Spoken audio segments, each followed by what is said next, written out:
안녕하세요, 신코치입니다. 요즘 다들 수영장 못 가서 컨디션이 이만저만이 아니시죠? 어서 수영장에 오픈해서 수영을 즐기고 싶은 여러분들 마음 너무나 잘 알고 있습니다. 이번에 수영장 오픈날만 막연하게 기다리시는 분들을 위해 수영장 폐쇄 및 휴관이 왜 자꾸 연장된지에 대해 말씀드리겠습니다.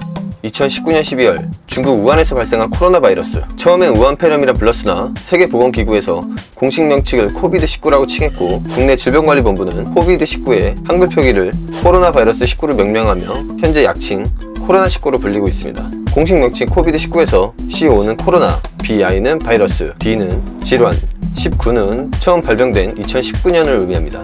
첫째, 수영장 언제까지 폐쇄하나? 둘째, 수영장 코로나 바이러스의 안전한가? 셋째, 수영장에서 확진 및 전염 사례가 있는가? 넷째, 코로나19 언제 끝나나? 이렇게 네 가지에 대해 말씀드리겠습니다. 먼저 첫째, 수영장은 언제까지 폐쇄하나? 감염병 위기경보 단계는 그 정도에 따라 관심, 주의, 경계, 심각 단계로 구분됩니다. 2015년 메르스 때는 주의 단계에 머물렀지만 현재 코로나19는 심각 단계로서 2019년 신종플루 때 이후 두 번째입니다. 현재 대부분의 수영장이 코로나 확산 방지를 위한 대응 지침에 의해 수영장 운영을 위기경보 하향시까지 폐쇄하라는 지침을 받았습니다. 현재 심각 단계에서 경계 혹은 주의, 관심 단계로 내려가면 그때 수영장을 오픈하라는 뜻입니다. 그때까지는 둘째, 수영장 코로나 바이러스의 안전한가? 코로나 바이러스는 수영장 물을 통해 전염되지 않습니다. 수영장 물은 염소 소독이 된 물을 사용하는데 코로나 바이러스는 염소 소독된 물에 바로 사멸하기 때문에 감염 가능성이 아주 낮습니다. 하지만 물을 통해 전염되지 않는다고 해서 안전하다고 할 수는 없습니다. 코로나 바이러스 감염은 비말 감염이 있고 공기 감염이 있습니다. 비말 감염은 기침이나 재채기 또는 말할 때 튀어나오는 침방울 속 변원균으로 감염되는 것이고, 공기 감염은 침방울이 잘게 쪼개져 미세한 입자 상태로 공기 중을 떠다니다 타인이 공기를 흡입할 때 호흡기를 통해 감염되는 것입니다. 대부분의 전문가들이 공기 감염은 가능성이 낮고 비말 감염으로 감염이 발생된다 하지만 중국 지방 정부들은 공기 감염도 공식화하고 있습니다. 문제는 수영장 염소 소독된 물이 아니라 주변 시설을 이용할 때입니다. 탈의실에서 함께 사용하는 물품들, 드라이기, 사물함키, 엘리베이터 버튼 등 감염자의 비말이 튀었고 그 비말에 있는 그 바이러스를 손으로 접촉하여 눈, 코, 입을 만진다면 전염 가능성이 있습니다. 감염자가 이용했다면 그 사람의 호흡이나 기침을 통해서, 즉 호흡기를 통해서 배출된 바이러스가 묻은 공용용품을 이용하면 전염 가능성이 있다는 겁니다. 감염자의 호흡기를 통해 배출된 바이러스, 즉 숙주에서 벗어난 바이러스를 소독하지 않아도 대부분 3시간에서 4시간 뒤 소멸된다고 하지만 예외적으로 48, 78시간씩 살아남을 가능성을 배제하기는 어렵다고 합니다.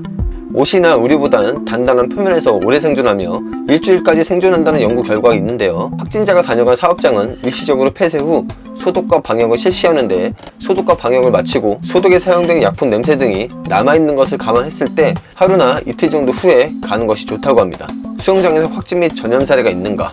2020년 3월 9일 기준 아직까지 전염 사례는 없습니다. 넷째, 코로나19 언제 끝나나? 코로나 바이러스는 5도 이하, 습도 20에서 30%, 춥고 건조한 상태에서 오래 생존한다고 알려져 있습니다. 그래서 기온이 올라가는 따뜻한 봄이 되어야 안심할 가능성이 생긴다는 게 전문가들의 중론입니다.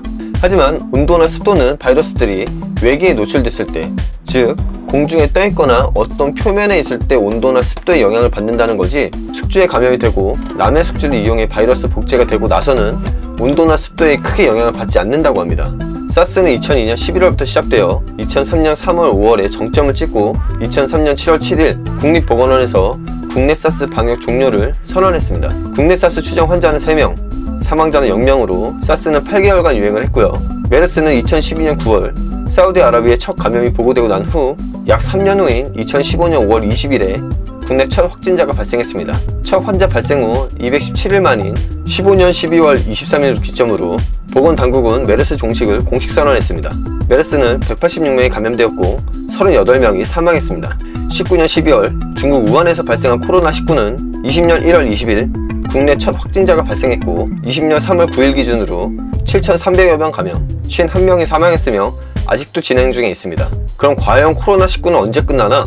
우리는 아직 코로나19가 언제 끝날지 정확하게 알 수는 없지만 바이러스 잠복 기간의 2배에 해당되는 기간 동안 추가 환자가 없을 시 바이러스가 사라졌다고 판단하여 종식을 선언합니다. 즉, 현 코로나19 잠복기가 14일이고 이 2배면 28일입니다. 마지막 환자가 음성 판정을 받고 28일 동안 새로운 환자가 나타나지 않으면 종식이 선언되는 겁니다. 대한민국 국민 개개인이 손 씻기, 마스크 쓰기, 등의 예방수칙을 잘 수행한다면 코로나 바이러스를 잘 이겨낼 수 있을 거라 생각됩니다. 하루빨리 경보 단계가 낮아지고 정식 절차를 밟아 다들 예전처럼 수영을 즐기셨으면 좋겠습니다. 이상 로맨틱크루의 신코치였습니다.